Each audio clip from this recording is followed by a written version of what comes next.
कल्याणमध्ये एका अल्पवयीन मुलीवर लैंगिक अत्याचार केल्याप्रकरणी जो मुख्य आरोपी होता विशाल गवली हा 3 महिन्यांपासून तळोजा कारागृहामध्ये त्या ठिकाणी होता आणि आज पहाटे 4:30 वाजता त्यांनी गळफास घेत आत्महत्या केली।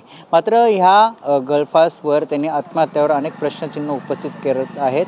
आपल्यासोबत विशाल गवळीचे वकील संजय दणके आहेत। सर, तुम्ही जसं बोलताय की ही आत्महत्या नाही आहे, हे ठरवून केलेली ही आत्महत्या आहे, नेमकं काय मागणी आहे तुमच्या आणि काय म्हणणं आहे? याची चौकशी व्हायला पाहिजे, जेल अथॉरिटीवर FIR व्हायला पाहिजे। हा जवळजवळ 3-2.5 महिन्या 3 महिन्यापासून आतमध्ये जेलमध्ये। माझी एक विजिट झाली, त्याची आई बसली आहे जी अपंग आहे, त्याच्या बहिणीने विजिट केली।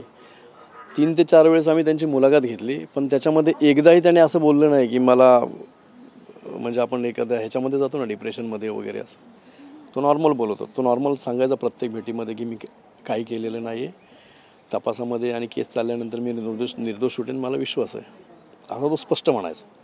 आणि आज अचानक तुम्ही सांगताय त्याने आत्महत्या केली, टॉवेल लावून आत्महत्या केली, कसं शक्य आहे? बाथरूममध्ये आत्महत्या केली। तुम्ही आतमध्ये गेले होते, तुम्हाला भेटून दिलं नाही ना, मी त्याची आई आहेत, बाबा आहेत, बहीण आहे, कोणाला आतमध्ये सोडलं नाही। ॲज अ लॉयर म्हणून मी सांगितलं, वकील आहे मी त्याचा, मला तरी आतमध्ये सोडवलं, तुम्हालाही आतमध्ये सोडणार काय वाटतंय? का तर ते वकील बघेल ना काय आणि काय नाही, तसं स्पष्ट होईल, मारलंय की मेलाय, पुढची तुमची आत्महत्या केली, हे सगळं ओपन होईल, वकिलाला कळेल म्हणून सोडत नाही आतमध्ये। त्यांना अडाणी किंवा न शिकलेला किंवा ज्याला कायद्याचं ज्ञान नसेल असा साक्षीदार किंवा असा पंच चालतो, आता तेच होणार आहे आतमध्ये। पण ज्याला कळतं सगळं की काय कशामुळे होऊ शकतं किंवा काय, अजूनही यांचं असं म्हणणं आहे की बॉडी लटकलेलीच आहे। म्हणजे सकाळी 5:30 ते 6च्या दरम्यान तो बाथरूमला गेला आणि त्यांनी गळफास घेतला, तो अजून तिथेच आहे। आता वाजलेत किती साहेब? 12:30, अजूनपर्यंत बॉडी तशीच आहे असं ह्यांचं प्रशासन सांगते। आपली पुढची भूमिका काय असणार आहे? माझी स्पष्ट भूमिका आहे, ह्यांच्यावर FIR व्हावी। ह्यांच्या आईवडील त्यांचं पण तेच म्हणणं आहे की कोर्टाने यांना फाशी दिली असती तरी चाललं असतं, फाशी द्या, जन्मठेप द्या, काही द्या, पण ते कोर्टाने दिलं पाहिजे। ह्यांचा संबंध काय? कारण पोलिसांना आता कोर्टाचं भय राहिलं नाही आहे, हायकोर्टाचं नाही, सुप्रीम कोर्टाचं नाही, सेशन कोर्टाचं नाही, पोलीस बिंदास झालेत थोडे, म्हणजे रिस्पेक्ट पण नाही आहे। हायकोर्टाने अक्षय शिंदेमध्ये सांगितलं होतं की त्या 4 पोलिसांवर FIR दाखल करा, आज 3रा-4था महिना आहे, FIR नाही, काय नाही। दुसऱ्यांदा स्वतःला दखल घ्यावी लागली हायकोर्टाला की अजून का नाही केली, समिती नेमली, समितीचा रिपोर्ट आहे, सगळं काही आहे, तरी गुन्हा दाखल नाही। तपास करणारे पण पोलीस, समितीमध्ये जे चौकशी अधिकारी आहेत तेही पोलीस, बाकी कोण आहे मग दुसरं? त्याच्यामुळे पोलीस यंत्रणेवर विश्वासच नाही आहे। न्यायालयाचा अपमान आहे त्यांचा, प्रत्येक म्हणजे न्यायालयाला ते गिनतच नाही आहेत, हातबल झालं आहे न्यायालय पोलिसां यंत्रणेसमोर, हातबल। आणि म्हणजे कळतच नाही, न्यायालयही कळत नाही की आम्ही आदेश देतून पोलीस काय करत नाही, म्हणजे हातबलच झालं। विशाल गवळीची संपूर्ण कुटुंब ह्या ठिकाणी आहेत, त्यांना तरी आज सोडलं जाते का? कारण की आपण जर बघितलं साक्षी गवळी त्या देखील भायखळा जेलमध्ये आहेत, कारागृहामध्ये आहेत, तर त्यांना ह्या ठिकाणी विशाल गवळीला भेटून देणार? कारण की आता ती माझ्या मते त्यांनाही भेटू देणार नाहीत, कारण ती पण कोर्टाची प्रोसिजर आहे, तिला इथे भेटतील नाही देतील, तिला अर्ज करावा लागेल, हे देतील नाही देतील ते।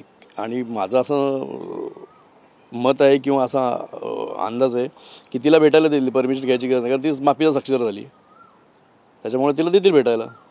पण ह्यांना का देत नाहीत? आई आहे, बहीण आहे, वडिलांना पाठवलं आहे आतमध्ये, त्या वडिलांना पॅरलायचा हे झालेलं आहे, थरथरतात, उभा राहता येत नाही, आई वॉकरशिवाय चालू शकत नाही, म्हणजे ज्यांना अधिकार आहे त्यांना भेटू देत नाहीत, भेटायचं म्हणजे बघू देत नाहीत, आणि बाकी कोणालाही आतमध्ये सोडतात। वकील म्हणून तरी मला सोडावं, चला मला नाही सोडलं, कमीत कमी आईला आणि बहिणीला बाबांना तरी सोडावं आतमध्ये त्यांनी, म्हणजे कसलं भय नाही, निडावलेत सगळे।